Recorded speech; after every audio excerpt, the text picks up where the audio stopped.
Olá, sou Paulo Roberto Filgueiras, professor de Química do Petróleo do Departamento de Química da Universidade Federal do Espírito Santo. Estamos no curso Introdução à Ciência do Petróleo.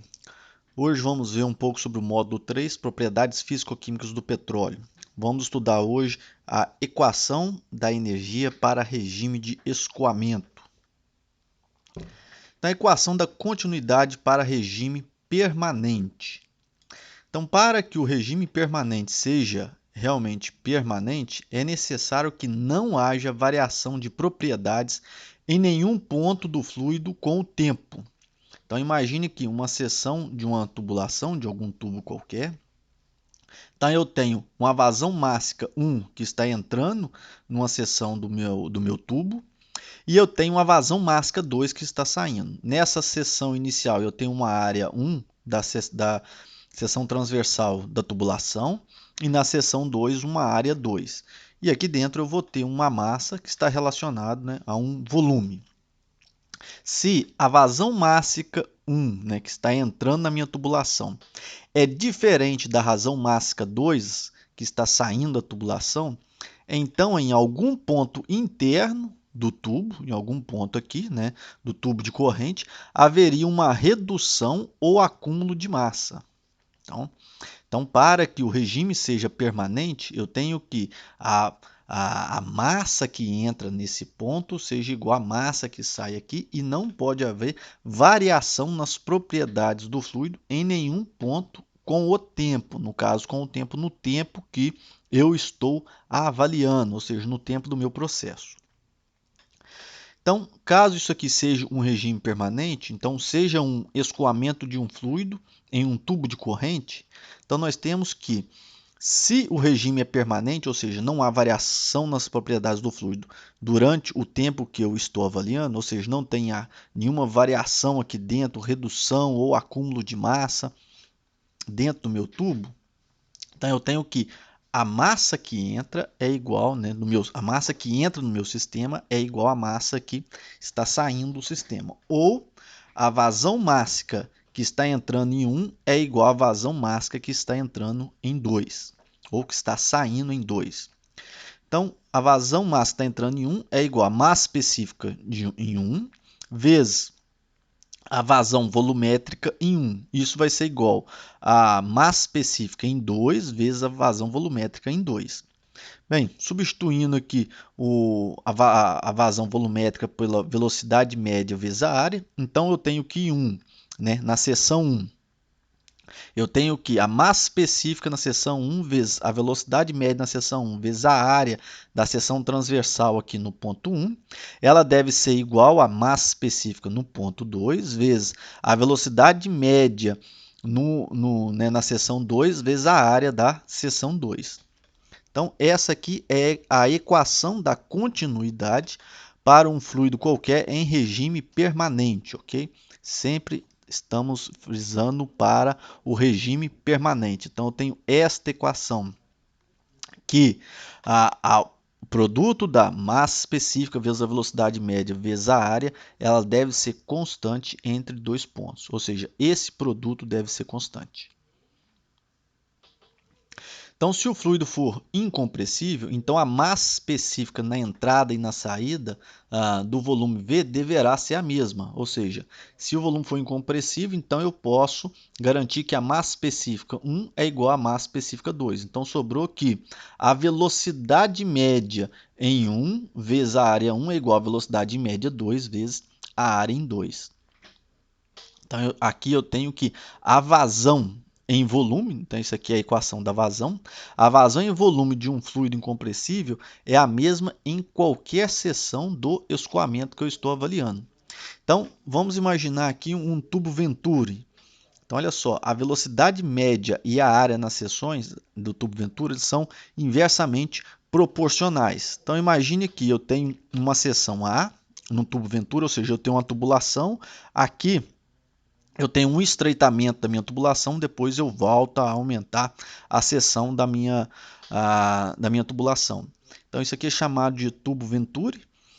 Então, eu tenho na seção com maior diâmetro ou maior bitola da minha seção, eu tenho aqui um ponto E, e aqui na garganta eu tenho um ponto G, ou seja, um ponto de menor diâmetro, ou seja, uma bitola menor na minha seção transversal.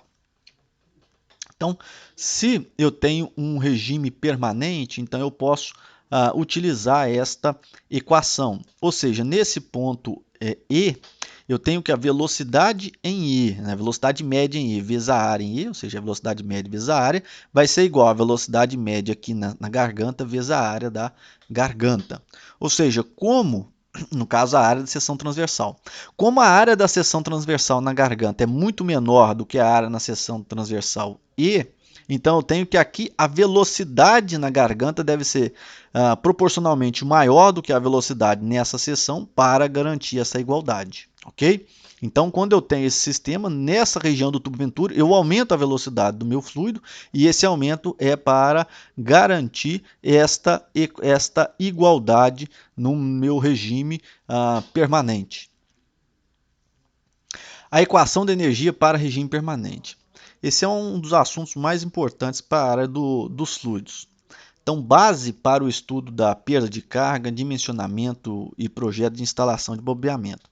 Principalmente para nós, vamos estar interessados com relação às cargas, principalmente a relação das perdas de cargas. É muito comum no estudo da viscosidade do petróleo relacionar esta viscosidade, ou seja, essa resistência do fluido, né, que o fluido tem ao movimento, relacionar isso à perda de carga. Essa perda de carga, no final, isso vai gerar uma perda de energia. Perda de energia está relacionada à perda de recursos, perda de dinheiro.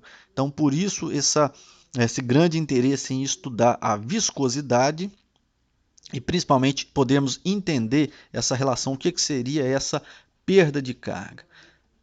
Em vários trabalhos que eu já orientei em alunos aqui da graduação e do mestrado, principalmente alunos do mestrado, sempre relacionado a essa parte das propriedades físicas do petróleo, sempre estamos relacionando a perda de carga durante principalmente o transporte ou armazenamento dos óleos.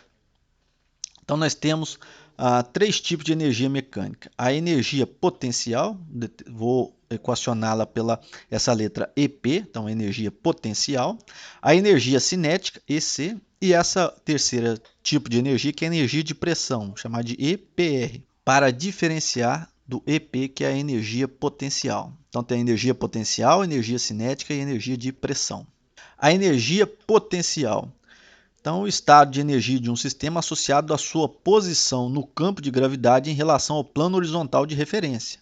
Então, eu adoto um plano horizontal de referência, tem aqui um sistema, tem esse plano horizontal de referência, e tem aqui um corpo, esse corpo tem uma força-peso, então essa força-peso é dada pelo produto da massa vezes a gravidade.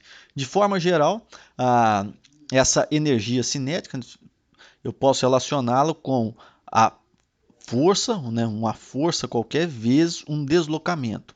Se a força que atua sobre um corpo é a força peso G, e adotando o eixo Z como referência, temos essa equação, né? Força da gravidade igual a massa vezes a força G igual a massa vezes gravidade. Então tem que a energia potencial é igual a essa força W, que no caso aqui, essa força é o mg, massa vezes gravidade, e o deslocamento que eu estou avaliando é o deslocamento no eixo Z, ou seja, é uma altura. Então, eu tenho que o Z é o deslocamento no eixo Z e o EP é a energia potencial do corpo de fluido. Então, a energia potencial é dada por essa equação, massa, gravidade, vezes uma cota do meu fluido. Então, aqui pode ser o valor de Z, pode ser uma altura. Então, massa, gravidade, vezes uma altura. A energia cinética é o estado de energia de um sistema associado ao seu movimento. A energia cinética é igual a massa vezes a velocidade ao quadrado sobre 2, ou 1 meio de mv2, como é bem conhecido, a equação da energia cinética. E a energia de pressão, EPR, então é o estado de energia de um sistema associado ao trabalho potencial das forças de pressão que atuam no escoamento de um fluido. Então vamos imaginar o seguinte, tenho aqui uma seção transversal de um fluido, nessa seção transversal, eu tenho uma área A, e aqui eu tenho um elemento de fluido, um pequeno elemento de fluido, com uma distância aqui ds, e esse elemento, então, dv. Ok? Então, eu tenho uma área A, um pequeno deslocamento aqui na minha seção transversal ds, então esse produto irá me gerar um dv, um elemento de fluido dv que está relacionado a essa área e esse pequeno deslocamento. Então, aqui eu tenho a pressão, uma pressão exercida com diferentes intensidades em vários pontos da minha seção A. Então, eu tenho que a força resultante aqui nessa minha seção é igual a pressão vezes a área. Eu tenho que o dW, o peso dW, é igual a dEP, né, que é a energia de pressão, ou dEP igual a PDV, ou seja, pressão vezes o dV. Mas vamos ver como que isso aqui se equaciona. Então, eu tenho que um dW, ou seja, uma energia dW, é igual a força vezes, ou seja, a força que eu tenho aqui vezes o ds. Só que a força que eu tenho é pressão vezes a área, né? Força é a pressão que está exercida aqui sobre a área. Bem, então o meu dW, esse dW, vai ser igual a força que eu tenho é pressão vezes a área vezes o ds, esse pequeno elemento ds. Só que a área vezes o ds é o dV, ou seja, a área da minha seção transversal vezes esse pequeno deslocamento ds me dá o elemento de volume dV. Então, eu tenho que esse dW é a minha, né, esse trabalho realizado aqui no fluido, nesse elemento de seção transversal do fluido. Esse trabalho é a minha energia de pressão. Essa energia de pressão, então, vai ser igual a pressão vezes o dV, vezes o deslocamento de volume. Então, nessa energia de pressão, então, temos que esse dV é igual a área ds, né? Assim, um trabalho infinitesimal é o dW é igual ao P dV. Essa equação já é bem comum, principalmente da área de física. A esse trabalho depende da pressão, né? Dá-se o nome de energia de pressão. Então, dEPE, então, o infinitesimal da energia de pressão é igual ao PDV. Então, a energia de pressão será a integral da pressão pelo elemento de volume. Então, a energia de pressão é essa integral do volume da pressão vezes o dV. Então, eu tenho a integral do volume dentro dessa seção de P dV. Então, a energia mecânica total do fluido, a energia E. Então, excluindo-se energias térmicas, elevando em consideração apenas efeitos mecânicos e a energia total de um sistema do fluido, ele será igual a E, que é a nossa energia mecânica do fluido, é igual a energia potencial mais energia cinética mais energia de pressão. A energia potencial é igual a mgz, o massa vezes gravidade vezes a altura. A energia cinética, 1/2 da massa vezes a velocidade ao quadrado. E a energia de pressão é igual à integral do volume, em volume, de P dV, ou seja, da pressão vezes o dV. Então, de certa forma, a energia mecânica ela pode ser dividida nessas três partes. Então, eu tenho a energia cinética, que está relacionada ao movimento, e essas outras duas, que está relacionada à energia potencial. Então, tem energia cinética e energia potencial. Só que a energia potencial ela tem duas parcelas. Uma é a energia gravitacional, que é a energia potencial, bem conhecido já da área de física, e outra é a energia de pressão, que também é uma energia potencial. Então, eu tenho que a energia mecânica, agora, ela é composta de três parcelas: energia cinética, energia potencial e energia de pressão. A equação de Bernoulli. Então, considerando uma equação mais simples e válida somente para uma série de hipóteses simplificadoras. Então, primeiro, o regime deve ser permanente, ou seja, não posso ter acúmulo nem perda de massa durante os dois pontos da seção que eu estou avaliando, isso dentro de um determinado tempo. Sem máquina no trecho de escoamento, ou seja, eu não posso ter nenhuma máquina fornecendo energia para o meu sistema. As propriedades do fluido são uniformes na minha seção, ou seja, dentro da seção que eu estou avaliando, as propriedades devem ser uniformes. Isso me garante que eu não vou ter variação na massa específica do meu fluido. Sem perdas por atrito ou escoamento do fluido, ou seja, eu considero um fluido ideal, então não tenho perda de carga dentro desse pequeno sistema que eu estou avaliando. O fluido é incompressível e eu não tenho troca de calor. Então, se eu imaginar aqui uma seção de uma tubulação, então eu tenho o ponto 1 e aqui eu tenho o ponto 2. Então, eu tenho a seção 1 e a seção 2. Então, nessa seção 1 eu pego um elemento de volume. Então, nessa seção 1 eu tenho um DV1.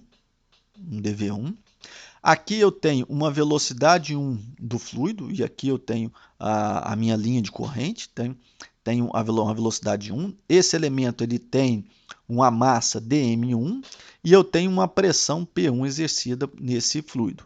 E esse fluido eu adoto aqui um plano horizontal de referência, ele tem essa cota de potência, Z1. Então, na seção 2, eu vou ter essa cota de potência, um valor de Z2. Tenho uma pressão 2 nesse ponto. Tenho aqui um dV2, né, um elemento de volume V2 e uma massa dm2. Então, nenhuma energia é retirada ou fornecida do meu sistema nesta representação. Então, em um intervalo de tempo dt, uma massa infinitesimal dm1, nessa região de fluido, a montante da seção 1, atravessa a mesma e penetra o trecho entre 1 e 2. Então, uma massa penetra nesse trecho e atravessa a seção entre 1 e 2, acrescentando energia. Então, eu tenho que a energia mecânica em 1, o elemento de energia mecânica infinitesimal em 1, dE1, vai ser igual o elemento de massa que eu tenho no meu trecho vezes a gravidade vezes a cota de potência. Então, essa aqui é a energia potencial. A energia cinética, 1 meio de dm1, desse elemento de massa, vezes a velocidade 1 ao quadrado, mais P1 dV. Ou seja, a energia cinética aqui é a energia de pressão. Então, a soma dessas três parcelas, dessas três quantidades de energia, me dá a energia mecânica 1. Na seção 2, a massa dm2 do fluido, que pertencia ao trecho 1,2, escoa para fora, levando sua energia. Então, em 2, nessa segunda parte, eu tenho um elemento de energia mecânica dE2. Ela é dada por dm2, esse elemento de massa aqui, em 2, vezes a força da gravidade, vezes a cota Z2. Então, aqui eu tenho a energia mecânica no trecho 2. Mais 1 meio de dm2v2, ou seja, 1 meio da variação desse elemento de massa em 2 vezes a velocidade de 2 ao quadrado. Então, aqui eu tenho a minha parcela da energia cinética para, a contribuição da energia cinética para a energia mecânica. E também a energia de pressão, que é P2, a pressão nesse trecho 2, vezes o dV2, ou seja, o diferencial de volume nesse trecho. Para que o regime seja permanente, conforme os pré-requisitos que foram colocados anteriormente, é necessário que no trecho 1,2 não haja variação da energia, o que obrigatoriamente nós temos que a variação de energia no trecho é igual a zero. Se essa variação é igual a zero, isso implica que o dE1 é igual ao dE2, ou seja, o elemento de energia em 1 é igual ao elemento de energia no ponto 2 da minha seção. Então, eu vou igualar as duas equações. O dE1 é igual a dm1, gravidade, cota 1, a parte da energia mecânica, mais a cota de energia cinética, 1 meio de dm1v1 ao quadrado, mais a cota de energia de pressão, P1 dV1.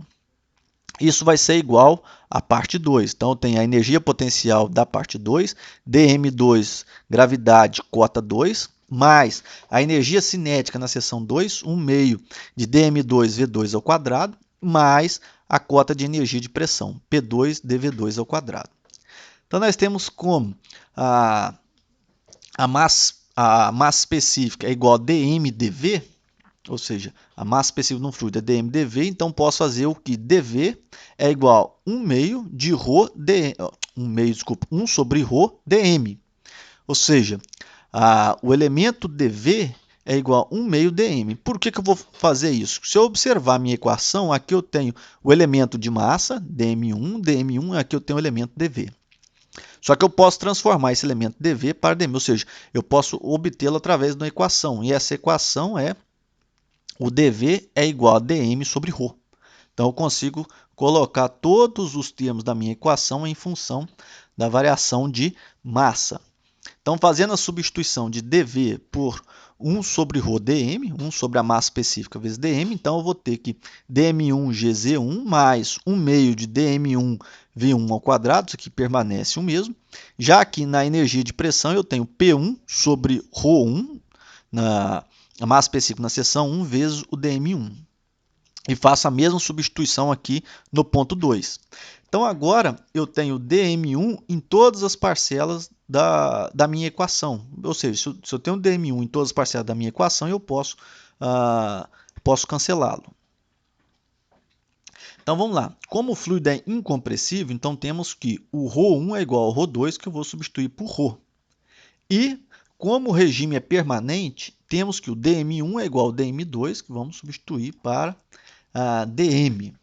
Então, observe, o fluido incompressível, então a massa específica é massa sobre volume. Se o fluido é incompressível, eu não vou ter compressão desse fluido, ou seja, eu vou entrar com uma massa específica e durante todo o trajeto da minha seção, a massa específica vai permanecer a mesma. Então, por isso que a massa específica no ponto 1 é igual à massa específica no ponto 2, que vamos chamar apenas de ρ. E o regime é permanente, então essa variação de massa dm1 tem que ser igual à variação de massa dm2, que é igual ao dm. Então, a quantidade de massa que entra no sistema é igual à quantidade de massa que sai, né? Então, essa quantidade de massa está entrando é igual à quantidade de massa está saindo. Por isso que eu igualei o dm1 igual a dm2. Então, eu consigo equacionar dessa forma a minha equação. Então, a cota de energia mecânica, Gz1, né, o dm eu coloco ele em evidência, mais 1 meio da velocidade 1, da velocidade 1 ao quadrado, mais pressão 1 sobre o ρ. Isso vai, vezes o dm, isso vai ser igual a Gz2 mais 1 meio de V2 ao quadrado, mais P2 sobre ρ, dm. Então, o dm eu até cancelá-lo. Então, multiplicando toda a equação acima por 1 sobre g, nós temos que, né, ou seja, no caso, eu vou dividir todos os termos por g. Então, essa parte aqui fica somente a parte da energia mecânica, somente a cota Z1 mais velocidade 1 ao quadrado sobre 2g mais P1 sobre 2g, isso tudo dm. Então, Z2 mais velocidade 2 ao quadrado sobre 2g mais P2 sobre gρ vezes dm.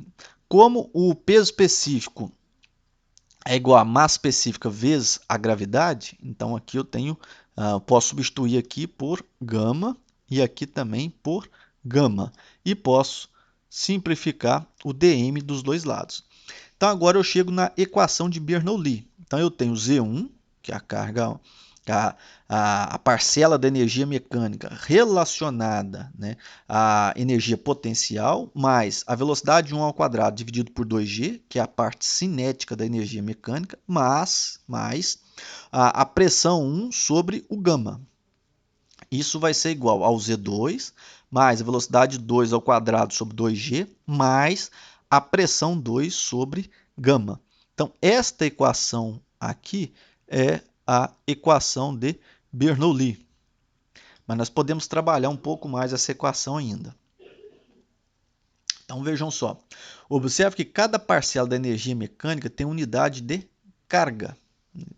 Aqui, carga tem ideia de energia por unidade de peso.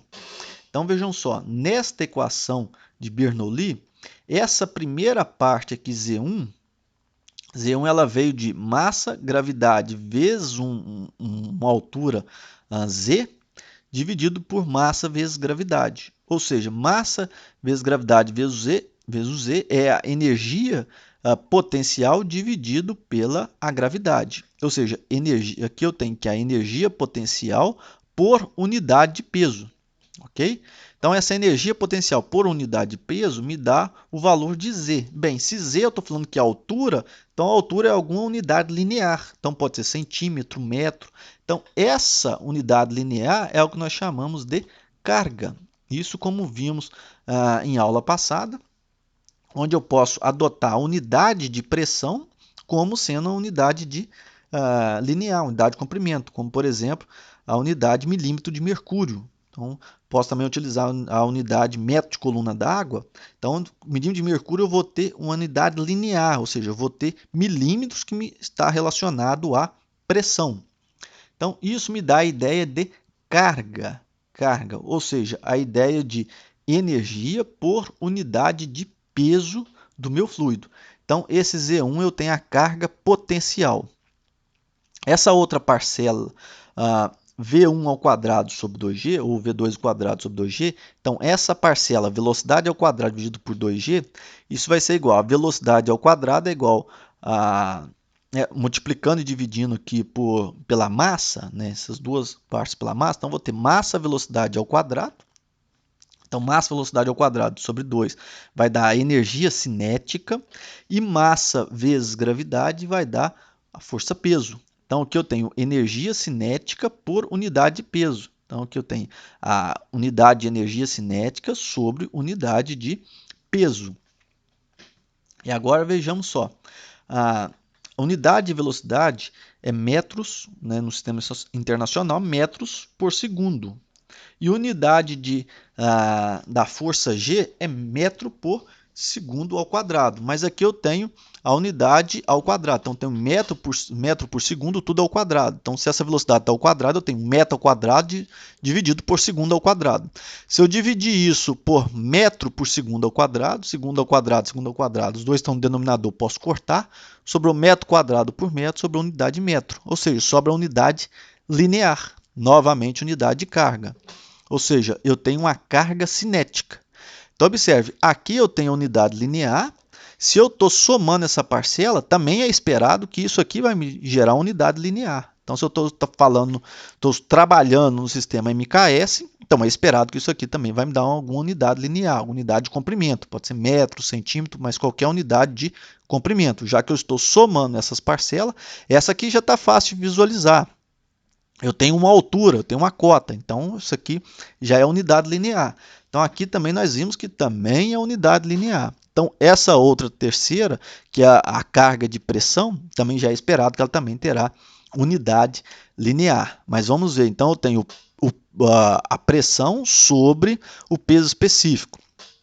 Se eu multiplicar os dois termos pelo volume, então pressão vezes volume eu tenho a energia de pressão, e o peso específico vezes volume, eu tenho o peso. Então, aqui eu tenho unidade de energia de pressão por unidade de peso. Então, aqui eu tenho energia de pressão por unidade de peso, que vai me dar a carga de pressão.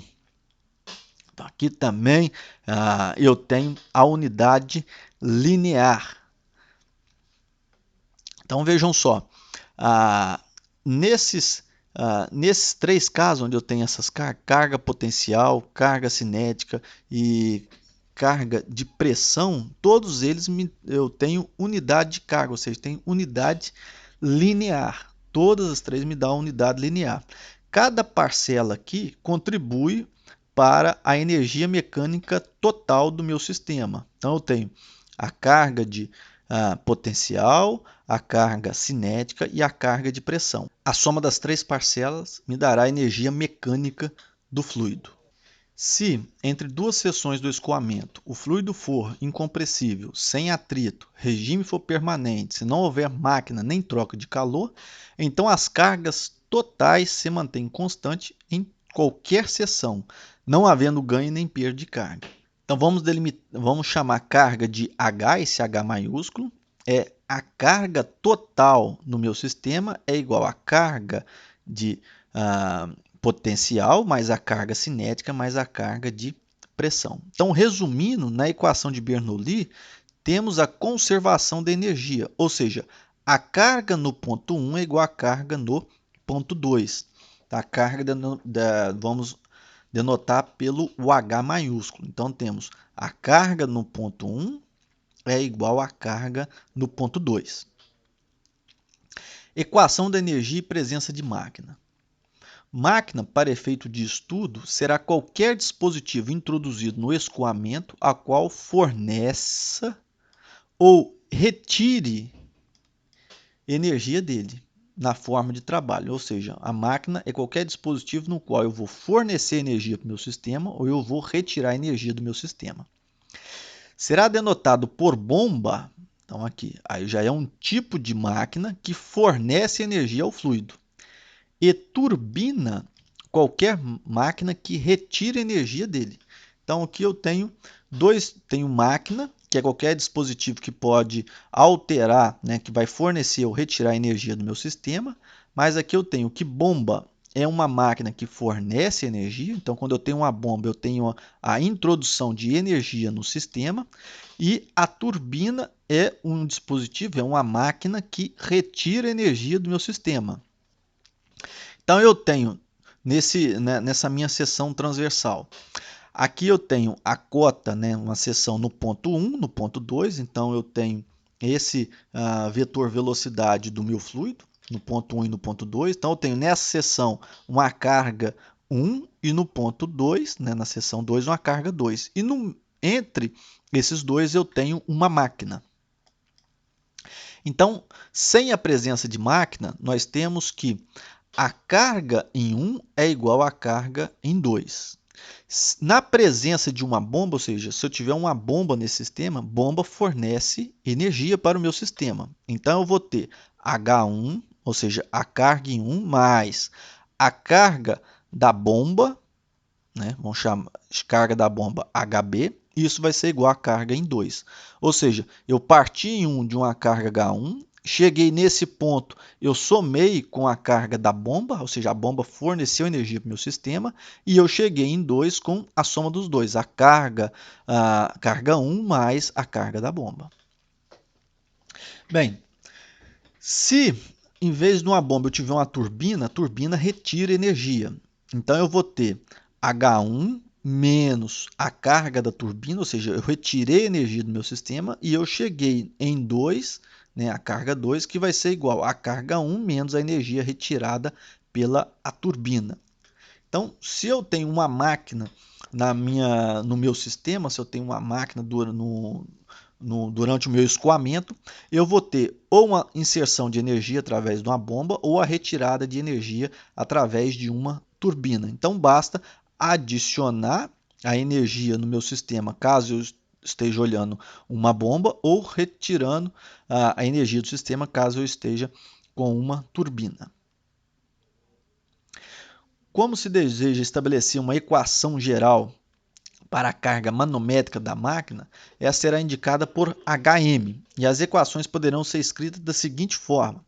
Então, eu tenho P1, né, pressão 1 sobre γ1, isso aqui é a carga de pressão, mais, né, que é a carga de pressão agora, mais o Z1, a carga potencial, mais V1 ao quadrado sobre 2G, isso aqui é a carga cinética, mais HM, ou seja, a carga da máquina. Okay? Então, eu estou adicionando a carga da máquina aqui na seção 1. Isso vai ser igual a P2 sobre 2, a carga de pressão no ponto 2, mais o Z2, a carga potencial no ponto 2, mais V2 ao quadrado sobre 2G, que é a carga cinética no ponto 2. Então, olha, a presença de uma máquina pode acarretar variação da carga de pressão, a carga da carga potencial e da carga cinética. Então, se eu equacionar tudo em relação a HM, ou seja, a carga da máquina, então eu vou ter a variação de pressão, pressão 2 menos pressão 1 sobre γ, mais Z2 menos Z1, mais V2 ao quadrado menos V1 ao quadrado sobre 2G. Ou seja, então aqui que está relacionado que a presença da máquina, ela provoca essa variação de pressão, ou seja, P2 menos P1, a variação de pressão, variação da carga potencial, que é Z2 menos Z1, e da carga cinética, que é V2 ao quadrado menos V1 ao quadrado. Observe que nas três parcelas eu tenho uma variação entre a pressão, ok? A variação de pressão do meu sistema, a variação da carga potencial e a variação da carga cinética, ou seja, variação de velocidade do meu fluido. Potência de máquina e noção de rendimento. Potência é o trabalho por unidade de tempo, ou seja, potência é o quanto eu consigo realizar de trabalho no menor tempo possível. E hoje é muito comum se falar em potência, porque eu quero render cada vez mais em um tempo cada vez mais curto.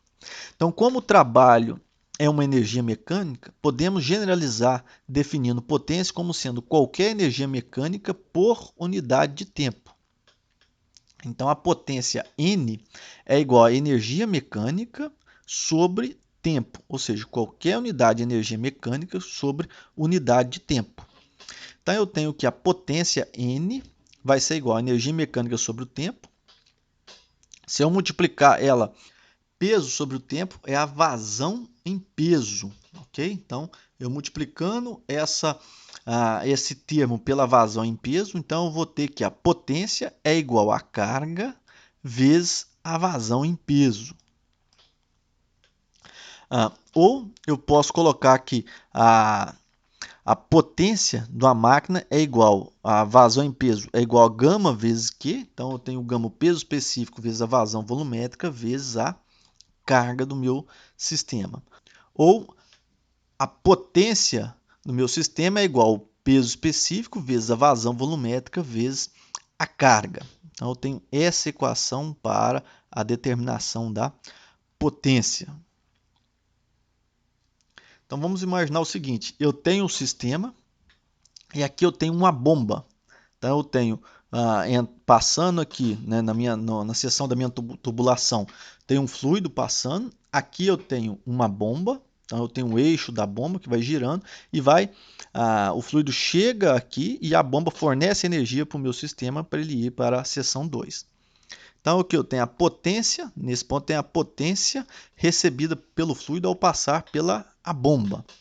Então, NB é a potência da bomba ou dispositivo no eixo da bomba. Então, nesse caso, nós temos que a equação, né, potência é igual ao peso específico vezes a vazão volumétrica vezes o H da bomba. Então, temos que o rendimento da bomba, então esse eta B é o rendimento da bomba. Então, o rendimento da bomba é igual a potência sobre a potência da bomba, ok? Então, a potência da bomba é igual a potência sobre o rendimento. A potência é igual ao gama, peso específico, vezes a vazão volumétrica, vezes o H da bomba, dividido pela o rendimento, pela essa eficiência da minha bomba. Se eu tiver aqui uma turbina, então eu tenho o eixo, gerador aqui, então eu tenho o NT, ou seja, eu tenho essa potência da turbina, ou seja, potência da turbina ou dispositivo do eixo da turbina. Então aqui eu tenho a retirada de energia, ou seja, nesse caso, a equação peso específico, vazão volumétrica vezes o HT, vezes a carga da turbina, é a potência cedida pelo fluido à turbina, ou seja, o fluido vai estar cedendo energia para a turbina, então, ao passar pela turbina, eu tenho o fluido com a menor quantidade de energia. Então, nesse caso, o rendimento ou a eficiência vai ser igual a NT, ok? Observe que aqui é o inverso, ou seja, eu tenho a potência da turbina dividido pela a potência do meu fluido. Observe que aqui é diferente. Observe que aqui, quando eu tenho uma bomba, a potência da bomba fica no denominador e quando eu tenho a turbina, a potência da turbina fica no numerador. Então, nós temos que a potência da turbina é igual a potência vezes a eficiência, vezes o rendimento da turbina, que vai ser igual a gama, o peso específico, vezes a vazão volumétrica, vezes a carga da turbina, vezes a eficiência da turbina. Então, observe, quando eu tenho uma bomba e quando eu tenho a turbina, as equações são um pouco diferentes. Quando eu tenho uma bomba, eu vou dividir a minha potência pelo rendimento da bomba. Quando eu tenho uma turbina, eu vou multiplicar a minha potência pelo o rendimento da turbina. A equação da energia para um fluido real. Em um escoamento real, os atritos internos no escoamento do fluido devem ser considerados. Então, considerações estão no regime permanente, o fluido incompressível, propriedades uniformes na seção sem trocas de calor induzida. Então, eu tenho na minha seção transversal, eu tenho na seção 1 e na seção 2, então eu tenho uma carga do fluido na seção 1, e eu tenho aqui na saída, né, que entra no meu sistema, e eu tenho uma carga que sai. E aqui no meio eu tenho uma carga P12. Então, essa carga aqui é o que nós chamamos dessa perda de carga durante o escoamento. Então, se houver atrito no transporte de fluido entre as seções 1 e 2, haverá uma dissipação de energia de forma que a energia em 1 é maior que a energia em 2. Isso porque eu perdi energia nesta seção transversal devido ao próprio atrito do fluido durante o transporte. Então, aqui minha equação de energia passa a ser H1 é igual a H2 mais as perdas de energia. Ou eu posso colocar as perdas de energia do primeiro lado. Então, ficaria H1 menos as perdas de energia é igual a H2. Então, esse HP12 é a energia perdida entre 1 e 2 por unidade de peso de fluido. Ou seja, o quanto que eu perdi de energia na minha seção do meu fluido, né, durante os dois pontos que eu estou avaliando, por peso do fluido. Então, como HP12, né, essa perda de energia é igual a H1 menos H2, e como H1 e H2 são cargas totais, então eu tenho que esse HP12 ele é denominado de perda de carga. Então, essa perda de carga, que normalmente é utilizado em trabalhos de viscosidade, essa perda de carga é isso, é o quanto que eu estou perdendo energia no transporte do meu fluido, quanto que eu estou perdendo energia por unidade de peso do fluido. E essa perda de carga, ela está relacionada à viscosidade, ou seja, a resistência do fluido ao escoamento. Então, quanto maior a viscosidade, maior a resistência do fluido ao escoamento, ou seja, maior a perda de carga durante o transporte do meu fluido. Então, observe, quanto maior for essa perda de carga, quanto maior eu preciso ter a energia em 1 para poder escoar o meu fluido. Ou seja, se eu quero que o meu fluido chegue com uma certa energia no ponto 2, eu vou precisar aumentar cada vez mais essa energia no ponto 1 para suprir toda essa perda de carga durante o transporte. Então, se for considerado também a presença de máquina entre os trechos 1 e 2, a equação ficará da seguinte forma. Então, eu tenho um H1, a energia em 1, mais o H da máquina. Então, esse H da máquina pode ser uma bomba, cuja energia é positiva, eu vou estar fornecendo energia para o meu sistema, ou pode ser uma turbina, no qual eu vou estar retirando energia do meu sistema. Vai ser igual a H2 mais a perda de carga durante essa seção transversal. Então, eu posso colocar isso nessa equação, V1 ao quadrado sobre 2G, que é a carga cinética, mais P1 sobre gama, que é a carga de pressão, mais o Z1, que é a carga potencial, mais a carga da bomba, ou a carga da máquina, pode ser bomba ou turbina. Isso vai ser igual a V2 ao quadrado sobre 2, que é a carga cinética no ponto 2, mais pressão 2 sobre gama, que é a carga de pressão no ponto 2, mais Z2, que é a carga potencial no ponto 2, mais a perda de carga. Então, olha só, a potência dissipada pelos atritos é facilmente calculável, raciocinando da mesma maneira que para o cálculo da potência do fluido. Então, a potência dissipada ou perdida por atrito poderá ser calculada por, então, a potência a potência dissipada, ela é igual ao peso específico vezes a vazão volumétrica vezes o HP12, ou seja, vezes a perda de carga. Então, essa aqui é a energia perdida entre 1 e 2 por unidade de peso de fluido. Ou seja, a potência dissipada para o transporte do meu fluido, ela é igual a essa equação. Então, depende do peso específico do fluido, a vazão volumétrica e a perda de carga entre as seções 1 e 2. Então, a equação da energia para diversas entradas e saídas. Então, mantidas as hipóteses da equação de Bernoulli, A energia que penetra no sistema pelas entradas deve coincidir com a que abandona pelas saídas no mesmo intervalo de tempo, para que o regime seja permanente. Então, eu posso ter um sistema onde eu tenho uma, duas, três, eu tenho N entradas de energia passando pelo um ponto E aqui no ponto de entrada e no ponto de saída eu posso ter várias saídas.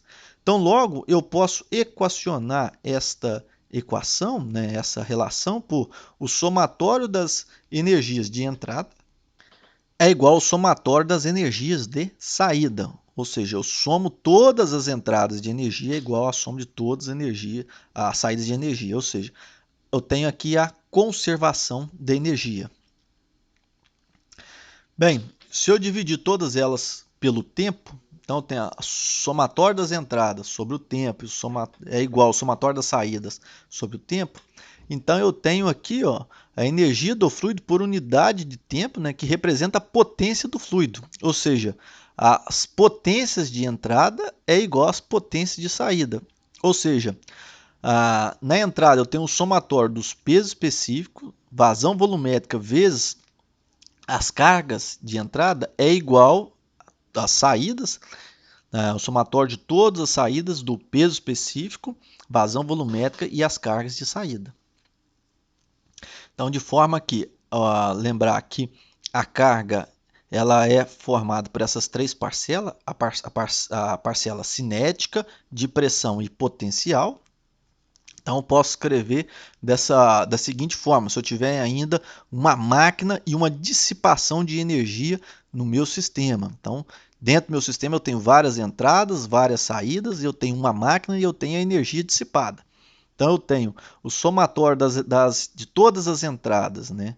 Todas as entradas aqui, do peso específico, vazão volumétrica e a carga, mais essa potência mas essa potência da máquina que é o N, ok? Então o N aqui da potência da máquina, é igual ao somatório de todas as saídas do peso específico, vazão volumétrica e a carga, mais a potência dissipada durante esse intervalo de seção entre a entrada e a saída.